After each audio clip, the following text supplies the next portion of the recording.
Parte 1. Imaginen despertar un día y descubrir que todo lo que sabían leer y escribir ha desaparecido. Imaginen que las ciudades en las que vivían se han reducido a pueblos pequeños y dispersos, que los palacios monumentales donde gobernaban reyes poderosos ahora son ruinas cubiertas de maleza, que el comercio con tierras lejanas se ha detenido por completo, que la población ha disminuido drásticamente y que la vida tal como la conocían simplemente se ha desvanecido. Ahora imaginen que este colapso no es ficción, sino que realmente sucedió hace más de 3000 años en Grecia. Me llamo Marcus. Tengo 36 años y he dedicado mi vida adulta a estudiar uno de los periodos más enigmáticos y menos comprendidos de la historia humana, la Edad Oscura de Grecia.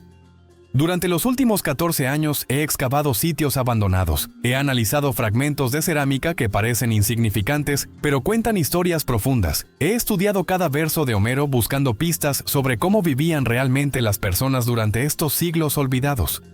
Lo que he descubierto me ha obsesionado, me ha mantenido despierto incontables noches. Porque resulta que este periodo que llamamos oscuro no era simplemente un vacío en la historia, sino un tiempo de transformación radical. Un tiempo donde la cultura griega que conocemos hoy comenzó a tomar forma en las sombras, preservada no en piedra o papiro, sino en la memoria viva de poetas que viajaban de aldea en aldea cantando historias de héroes y dioses. Todo comenzó con un colapso. Alrededor del año 1100 antes de nuestra era, la brillante civilización micénica que había dominado Grecia durante siglos simplemente se desmoronó.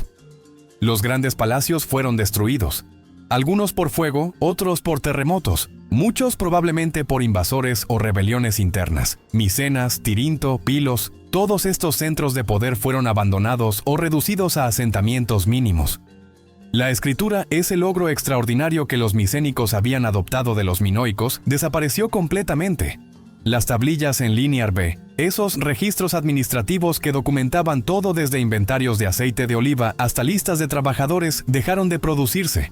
Y con la desaparición de la escritura, perdimos casi todo registro directo de lo que sucedía en Grecia durante los siguientes 300 años.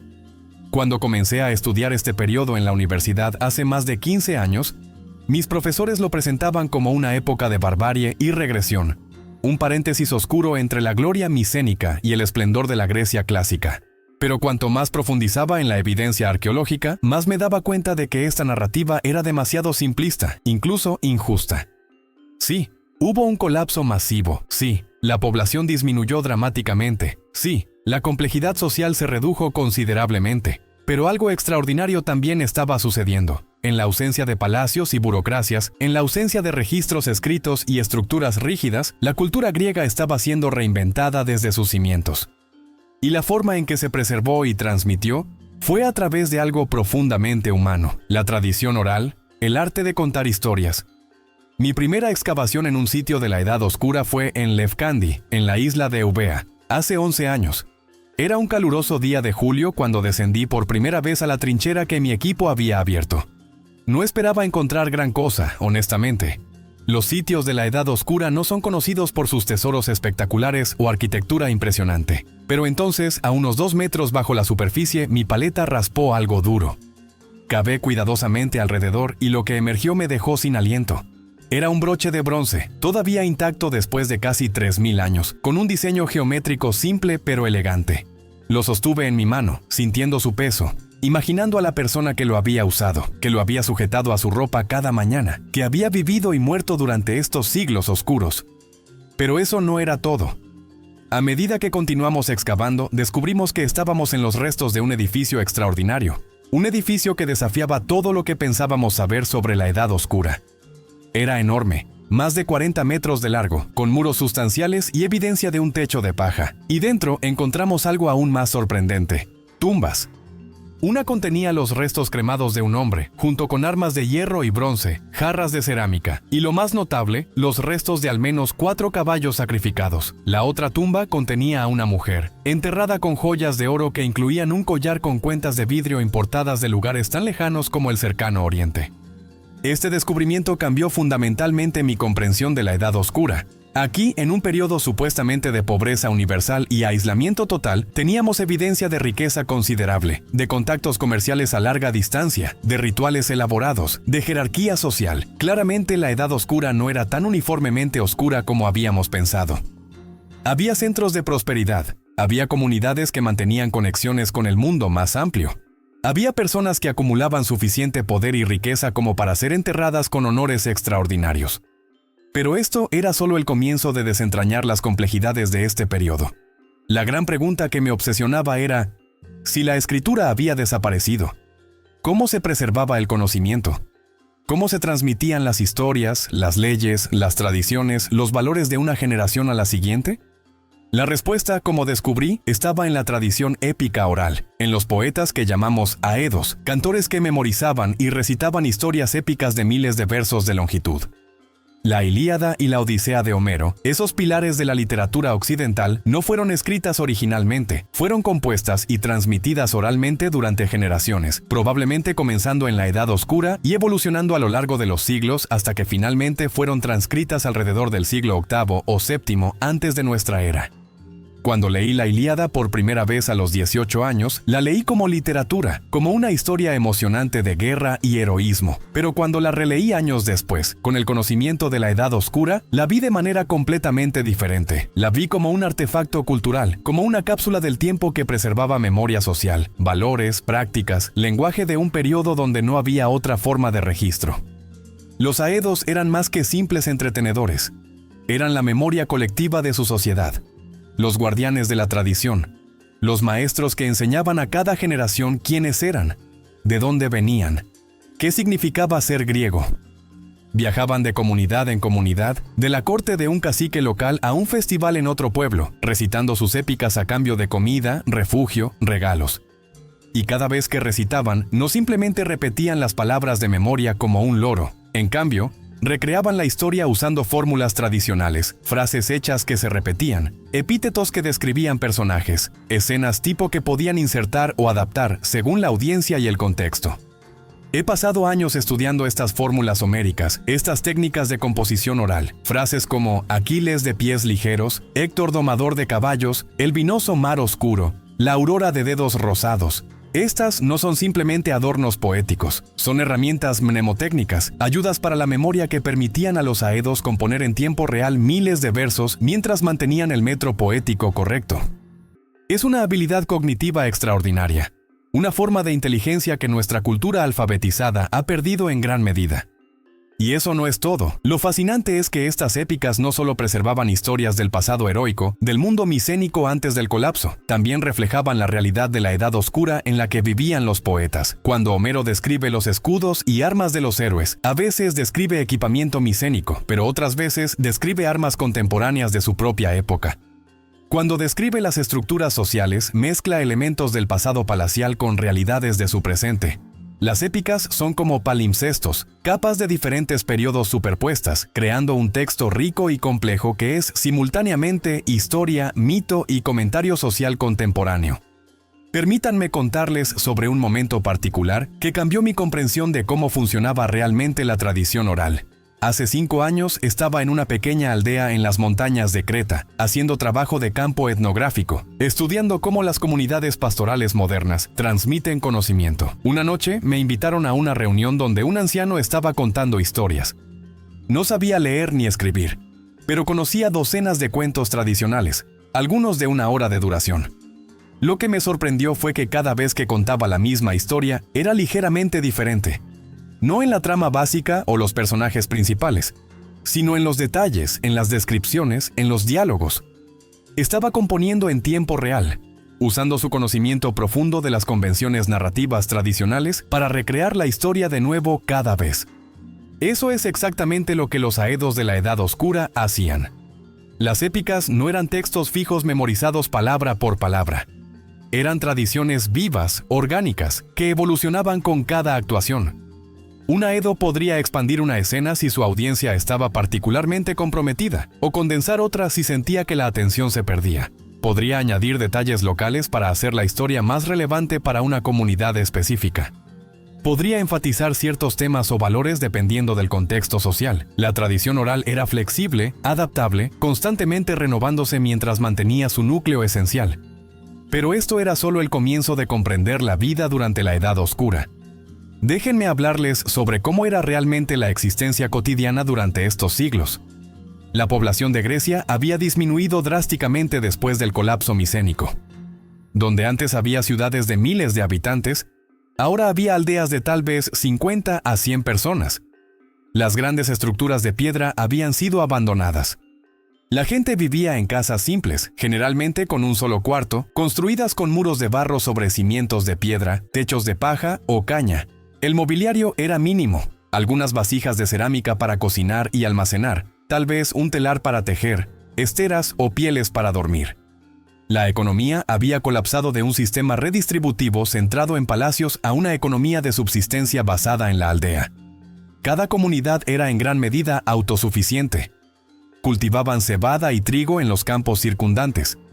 Cuidaban rebaños de ovejas y cabras, pescaban en el mar o ríos cercanos, recolectaban plantas silvestres. El comercio a larga distancia, que había sido tan vibrante durante el periodo micénico, se había reducido a un goteo. Pero eso no significa que hubiera desaparecido completamente. Los objetos exóticos en la tumba de Lev Kandi lo demuestran. Había contactos, pero eran esporádicos, limitados, nada comparable a la red comercial extensa de épocas anteriores. La cerámica de este periodo, conocida como estilo protogeométrico y luego geométrico, es distintiva. Ya no vemos las elaboradas escenas figurativas de la cerámica micénica. En cambio, vemos diseños abstractos, círculos concéntricos, líneas paralelas, patrones en zigzag, eventualmente desarrollándose hacia formas geométricas más complejas, de donde viene el nombre del estilo. Es una estética completamente diferente, más austera, más abstracta. Cuando estudié por primera vez estas vasijas en el museo, me parecieron frías, sin vida comparadas con el arte micénico, pero con el tiempo llegué a apreciar su elegancia matemática, su precisión, su sentido del orden impuesto sobre el caos del mundo. Y eso no es todo. Hay un aspecto de la Edad Oscura que encuentro particularmente fascinante: la introducción y difusión de la tecnología del hierro. Los micénicos conocían el hierro, pero era raro, más precioso que el oro, usado principalmente para joyería o pequeños objetos de prestigio. Pero durante la Edad Oscura, la metalurgia del hierro se desarrolló y expandió. Para el final del periodo, el hierro había reemplazado al bronce como el material principal para herramientas y armas. Este cambio tecnológico tuvo profundas implicaciones sociales y económicas. El bronce requiere cobre y estaño, materiales que deben importarse de lugares específicos, a menudo distantes. Su producción y distribución podían ser controladas por élites. El hierro, por otro lado, aunque más difícil de trabajar, es mucho más común. Los depósitos de mineral de hierro existen en muchos lugares. Esto significaba que la producción de herramientas y armas podía ser más descentralizada, más accesible. Un herrero en una aldea remota podía producir implementos de hierro sin depender de redes comerciales extensas o control palacial. En cierto sentido, el hierro fue democratizador. Pero esto era solo el comienzo de las transformaciones tecnológicas y sociales que ocurrían. Durante estos siglos oscuros, las comunidades griegas estaban experimentando con nuevas formas de organización social, sin los palacios y sus burocracias, sin reyes poderosos capaces de movilizar grandes recursos. La sociedad se había vuelto más igualitaria por necesidad. Esto no significa que no hubiera diferencias de estatus o riqueza. Claramente las había, como muestran las tumbas ricas, pero las diferencias eran menos extremas que en el periodo micénico. Emergió un tipo de líder diferente, el basileus, traducido a veces como rey pero mejor entendido como cacique o jefe. El basileus era generalmente el hombre más rico y poderoso de una comunidad, pero su poder era limitado, basado en su capacidad de persuasión, en su generosidad, en su éxito en la guerra o en resolver disputas. No gobernaba por derecho divino o por control de vastos recursos económicos. Tenía que mantener su posición constantemente demostrando su valor a la comunidad. Y las decisiones importantes se tomaban no por decreto real, sino en asambleas donde los hombres libres podían hablar y debatir. Vemos este tipo de liderazgo reflejado en las épicas homéricas.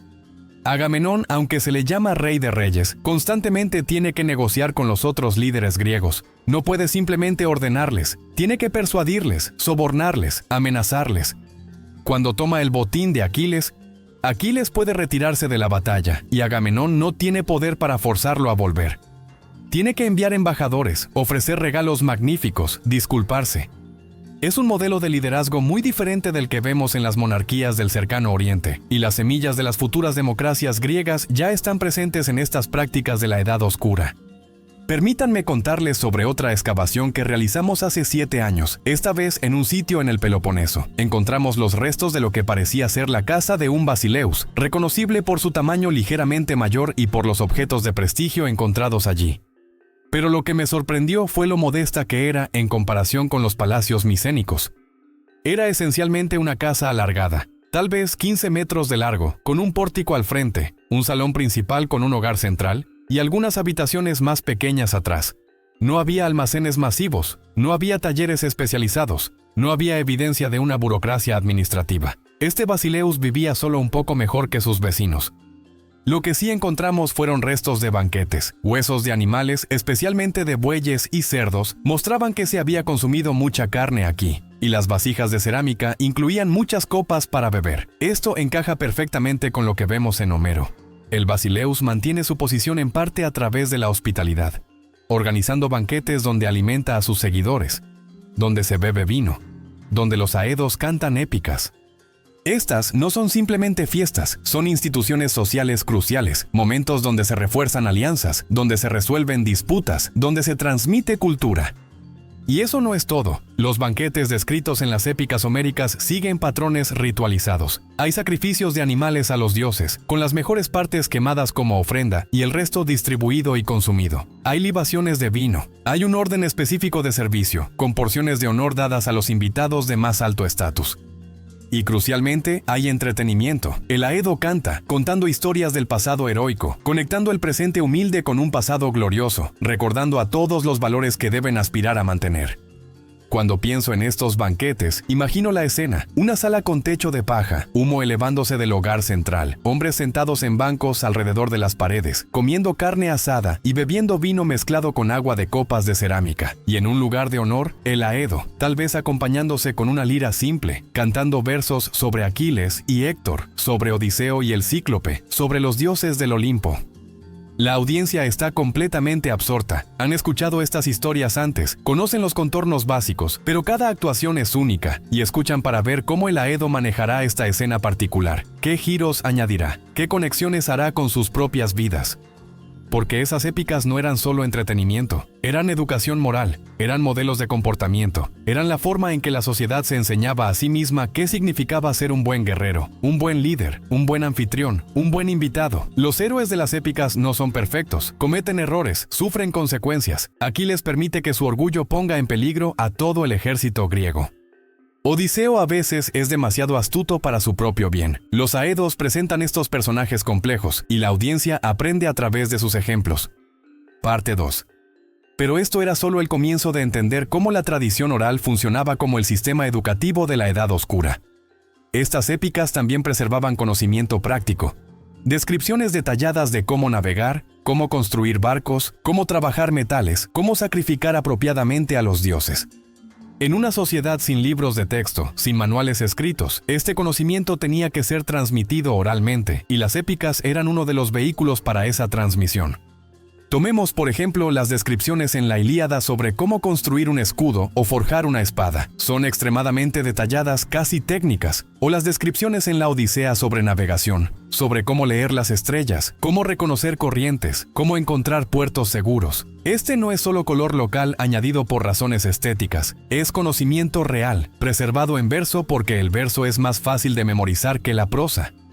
Y eso no es todo. Las épicas también preservaban genealogías, listas de quién descendía de quién, qué familia estaba relacionada con qué otra familia. Esto era crucial en una sociedad donde la identidad y el estatus dependían en gran medida del linaje. Si podías trazar tu ascendencia hasta un héroe legendario, eso te daba prestigio, te daba legitimidad. Los nobles de periodos posteriores afirmaban descender de figuras homéricas, y los aedos mantenían vivas esas conexiones genealógicas a través de sus cantos.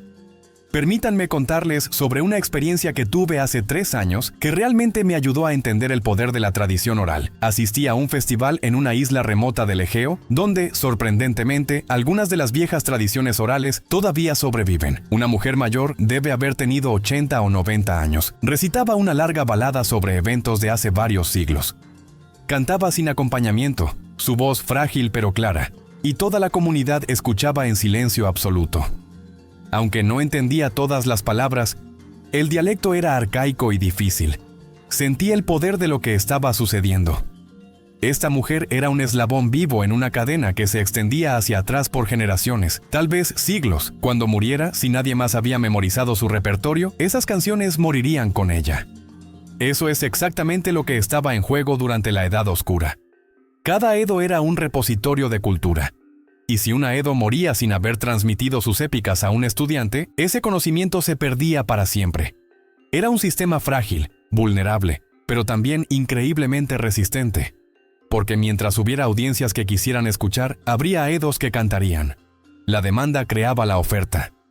Y la demanda era constante porque estas historias satisfacían necesidades humanas profundas. La necesidad de entretenimiento, sí, pero también la necesidad de significado, de conexión con el pasado, de identidad, de valores compartidos. Ahora déjenme hablarles sobre otro aspecto crucial de la Edad Oscura: la religión. Los dioses del panteón griego, Zeus, Hera, Atenea, Apolo, todos los demás, ya existían durante el periodo micénico. Lo sabemos por las tablillas en Linear B. Pero durante la Edad Oscura, con la desaparición de los cultos estatales organizados por los palacios, la religión se volvió más descentralizada, más local, más personal. No había templos monumentales durante la mayor parte de la Edad Oscura. En cambio, el culto tenía lugar en espacios sagrados al aire libre: arboledas, manantiales, cuevas, cimas de colinas. Había también santuarios simples, a menudo solo un altar, y tal vez una pequeña estructura para guardar ofrendas votivas. La gente hacía sacrificios, quemaba incienso, derramaba libaciones, dedicaba figurillas de terracota o de bronce, oraba a los dioses por protección, por buenas cosechas, por éxito en la guerra, por curación de enfermedades. Los dioses de Homero son vívidos, antropomórficos, con personalidades complejas y emociones humanas. Zeus es poderoso pero no omnipotente. Puede ser engañado por Hera o cuestionado por otros dioses. Atenea es sabia pero también feroz en la batalla. Apolo puede ser sanador o portador de plaga. Los dioses están profundamente involucrados en los asuntos humanos, tomando partido en conflictos, ayudando a sus favoritos, castigando a quienes los ofenden, pero también son caprichosos, impredecibles, a veces mezquinos. Esta visión de lo divino refleja, creo, la experiencia vivida de la Edad Oscura. Era un tiempo de incertidumbre, donde el desastre podía golpear sin previo aviso. Malas cosechas, enfermedad, incursión de piratas o bandidos. Los dioses, como la vida misma, eran poderosos pero no del todo confiables. Había que apaciguarlos, honrarlos, pero no podías contar con su ayuda. Tenías que ser autosuficiente, ingenioso, listo para enfrentar lo que viniera. Y eso no es todo. Las épicas también preservaban un sentido de lo trágico, una comprensión de que incluso los más grandes héroes están sujetos al destino, que la mortalidad es la condición humana fundamental. Aquiles puede elegir entre una vida larga y oscura o una vida corta y gloriosa. Elige la gloria, sabiendo que morirá joven. Odiseo lucha durante 10 años para volver a casa, enfrentando innumerables peligros. El mensaje no es que el esfuerzo humano sea inútil, sino que debe hacerse con plena conciencia de sus límites, con aceptación de que no controlamos nuestro destino final.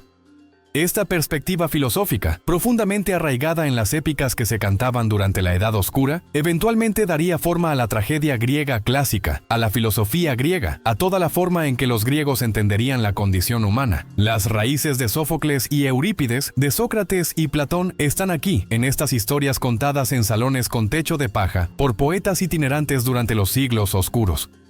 Déjenme contarles sobre otro descubrimiento que hice hace 4 años que me ayudó a entender mejor la vida material durante este periodo. Estábamos excavando un pequeño cementerio, tumbas simples, la mayoría solo con el cuerpo y tal vez una vasija de cerámica como ofrenda. Pero una tumba era diferente. Contenía a un niño, no más de 10 años cuando murió, enterrado con varios objetos. Una pequeña espada de hierro, demasiado pequeña para ser funcional en batalla, claramente hecha específicamente para el entierro. Un conjunto de astragaloi, huesos de nudillos de ovejas usados como dados para juegos, y lo más conmovedor, una figurilla de terracota de un caballo. Estos objetos me dijeron una historia. Aquí estaba un niño, probablemente de una familia de cierto estatus dada la espada de hierro, que había muerto joven. Sus padres lo habían enterrado con objetos que representaban tanto su identidad esperada como adulto. Un guerrero con una espada, como su realidad como niño, alguien que jugaba con dados y tenía juguetes. El dolor de esos padres, su necesidad de honrar a su hijo incluso en la muerte, de equiparlo para el más allá, atravesaba los milenios y me tocaba directamente. Este es el poder de la arqueología, y también el poder de las épicas orales. Ambos nos conectan con las vidas individuales de personas hace mucho muertas. Cuando Homero describe el dolor de Príamo rogando a Aquiles por el cuerpo de su hijo Héctor, está expresando una emoción universal, intemporal. Los padres en la Edad Oscura que enterraron a su hijo con la espada en miniatura habrían entendido ese dolor perfectamente. Y nosotros, 3000 años después, también lo entendemos. Pero esto era solo el comienzo de apreciar la humanidad compartida que conecta la Edad Oscura con nuestro propio tiempo. Otra cosa que me fascina es cómo, a pesar de las condiciones difíciles, la gente durante este periodo aún encontraba formas de crear belleza, de expresarse artísticamente. Los diseños geométricos en la cerámica pueden parecer austeros, pero son cuidadosamente ejecutados, muestran orgullo en el trabajo artesanal, un deseo de crear algo más allá de la mera utilidad. Y hacia el final de la Edad Oscura, alrededor del año 800 antes de nuestra era, comenzamos a ver algo nuevo. Figuras humanas y animales empiezan a aparecer en las vasijas geométricas. Son extremadamente estilizadas, casi diagramáticas, pero representan un retorno a la representación figurativa después de siglos de abstracción pura. Hay escenas de duelo, con figuras de luto alrededor de un cadáver en un bier. Hay escenas de procesiones, con carros y jinetes. Hay escenas de batalla, con guerreros portando escudos y lanzas. Estas imágenes nos dicen que la sociedad está cambiando otra vez, volviéndose más compleja, más estratificada, más interesada en mostrar narrativas y eventos específicos, y coinciden con otros cambios. La población está creciendo, los asentamientos están volviéndose más grandes, el comercio está reviviendo, los primeros templos monumentales están siendo construidos, la Edad Oscura está llegando a su fin y la Grecia arcaica está emergiendo. Y crucialmente, la escritura está a punto de regresar. Pero no será el linear B de los micénicos, ese sistema silábico usado solo para registros administrativos. Será el alfabeto, adoptado de los fenicios y adaptado al griego, un sistema flexible y eficiente que puede representar cualquier palabra en el idioma.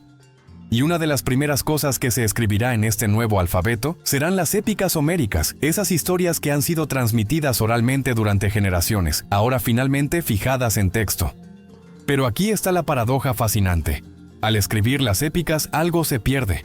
La flexibilidad, la capacidad de adaptación, la cualidad performativa de la tradición oral desaparece. Homero se convierte en un texto canónico, estudiado en escuelas, analizado por eruditos, pero ya no una tradición viva que evoluciona con cada actuación. La escritura preserva pero también congela, fija pero también mata la vitalidad orgánica de la cultura oral. Esto me lleva a reflexionar sobre qué realmente estaba en juego durante la Edad Oscura. Sí, hubo un colapso masivo, sí, se perdió mucho, conocimientos técnicos, sofisticación arquitectónica, registros escritos. Pero también hubo una ganancia, una reinvención de la cultura griega desde cero. Un periodo de experimentación social que eventualmente produciría las polis, la democracia, la filosofía, el drama, todo lo que asociamos con la Grecia clásica. Sin la Edad Oscura, sin esos siglos de desarrollo descentralizado, sin el peso de tradiciones palaciales rígidas, la Grecia clásica no habría sido posible. Las polis, esas ciudades-estado independientes y ferozmente orgullosas de su autonomía, emergieron de comunidades que habían aprendido a gobernarse a sí mismas durante los siglos oscuros, sin reyes todopoderosos, sin burocracias centralizadas. La democracia ateniense, ese experimento radical en gobierno popular, tenía sus raíces en las asambleas de la Edad Oscura, donde los hombres libres debatían y tomaban decisiones colectivas.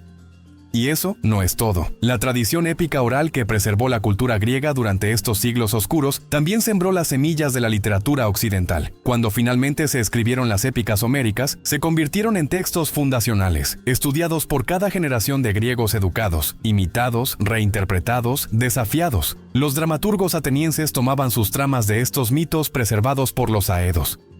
Los filósofos debatían las cuestiones éticas planteadas en las épicas. Los historiadores usaban las historias homéricas como punto de partida para sus investigaciones sobre el pasado. Permítanme contarles sobre un momento de revelación personal que tuve hace 2 años. Estaba releyendo la Odisea por enésima vez, y llegué al pasaje donde Odiseo visita el inframundo y habla con el fantasma de Aquiles. Aquiles, el gran héroe de la Ilíada que eligió gloria sobre longevidad, le dice a Odiseo que preferiría ser el siervo más humilde en la tierra que un rey entre los muertos. Es un momento sorprendente, una revisión completa de los valores heroicos celebrados en gran parte de la Ilíada. Y de repente entendí algo. Esta no es solo una historia sobre personajes individuales. Es un debate sobre valores, sobre qué hace que una vida valga la pena vivirse. Un debate que la sociedad griega estaba teniendo consigo misma a través de estas épicas. Los aedos no solo transmitían tradiciones sin cambios, las estaban interpretando constantemente, añadiendo nuevas capas de significado, haciendo que las historias antiguas hablaran a sus propias circunstancias contemporáneas.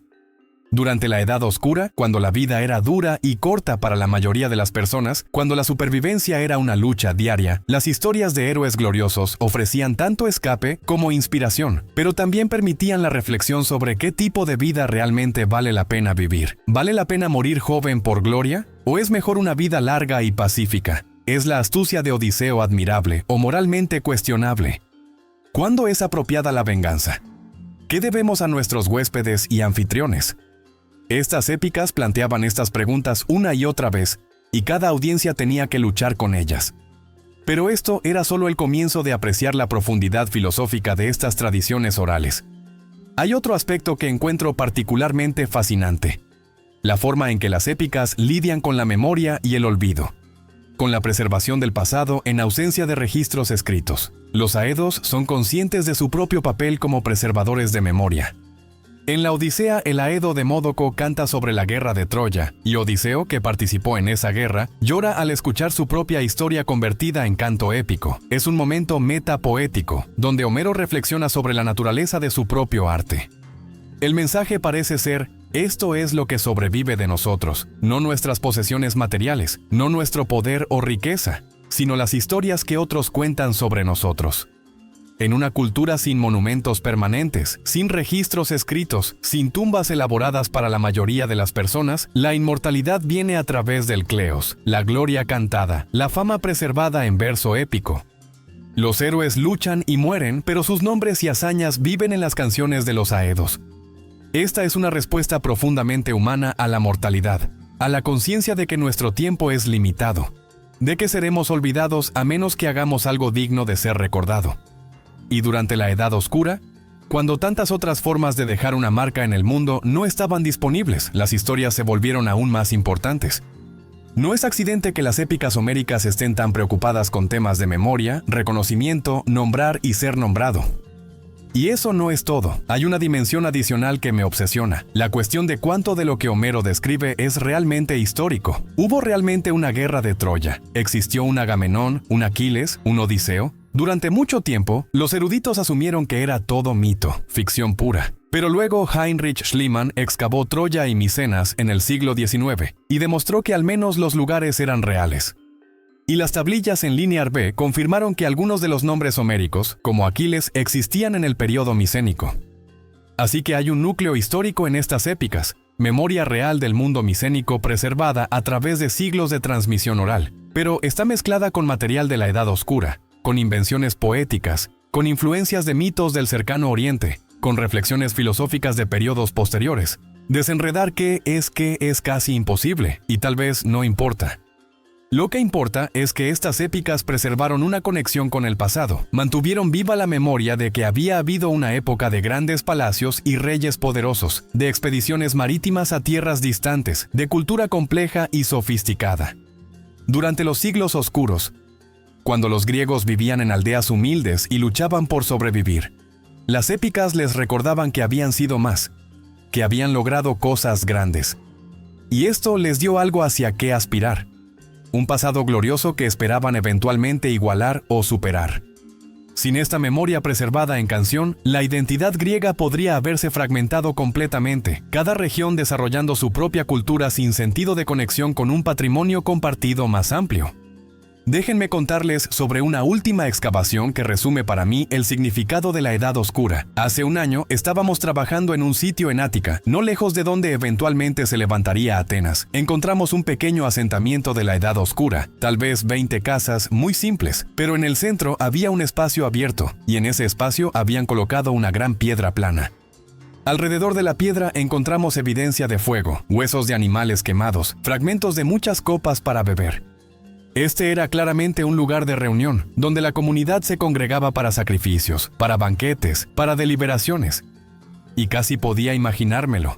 Una noche oscura, el fuego ardiendo, las estrellas brillantes arriba en un cielo sin contaminación lumínica, los aldeanos reunidos, habiendo sacrificado un animal, compartiendo la carne, bebiendo vino, escuchando mientras un Aedo cantaba sobre Aquiles y Héctor, sobre dioses y héroes, sobre un mundo más grande y grandioso que su propia existencia humilde.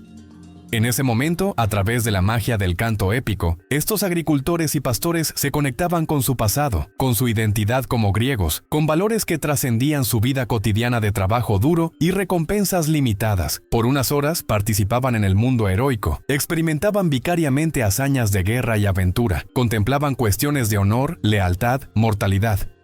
Y luego, cuando el Aedo terminaba y el fuego se apagaba, volvían a sus casas simples, pero llevando consigo algo de esa grandeza, algo de esa conexión con una tradición más amplia.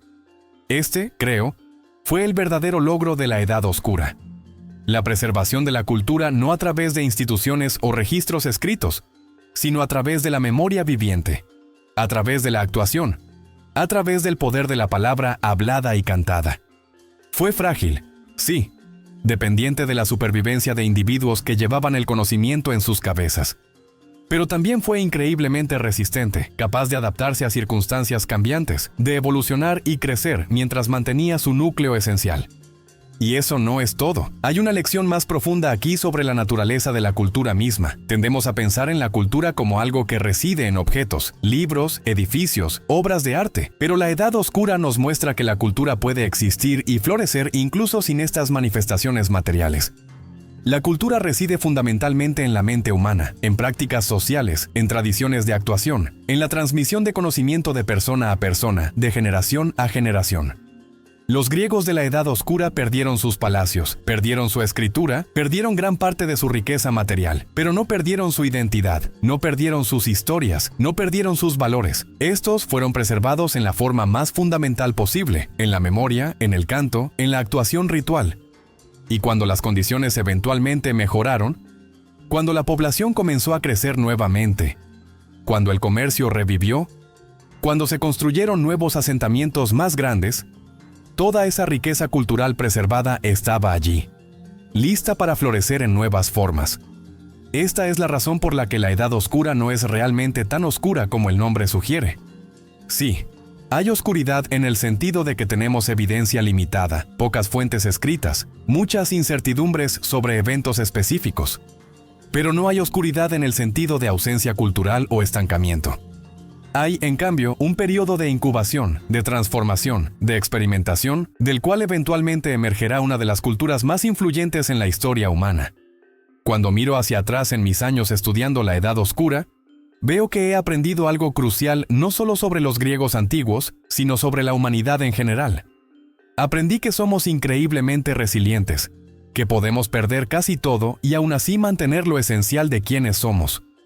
Aprendí que las historias importan, que la forma en que nos narramos a nosotros mismos y nuestro pasado da forma a nuestra identidad y nuestras posibilidades futuras. Aprendí que la cultura no es un lujo que solo las sociedades prósperas pueden permitirse, sino una necesidad fundamental, algo que creamos y preservamos incluso en las circunstancias más difíciles. Y aprendí que los llamados periodos oscuros de la historia pueden ser, en realidad, periodos de transformación profunda, cuando las viejas formas de hacer las cosas se desmoronan pero nuevas posibilidades emergen. La Edad Oscura griega fue un periodo de pérdida, sí, pero también un periodo de creatividad, de reinvención, de sembrar las semillas de lo que vendría después. Hay un verso de la Odisea que siempre me ha obsesionado. Odiseo, disfrazado de mendigo, está escuchando a un Aedo cantar sobre sus propias aventuras, y Homero dice que el canto fluía de él, como cuando la nieve se derrite en las montañas cuando el viento del este la descongela y los ríos en corriente fluyen llenos. Es una imagen de algo contenido que finalmente se libera, de potencial que se realiza, de fuerza acumulada que encuentra su expresión. Eso es lo que fue la Edad Oscura para Grecia. Fue un periodo de acumulación, de preservación, de preparación.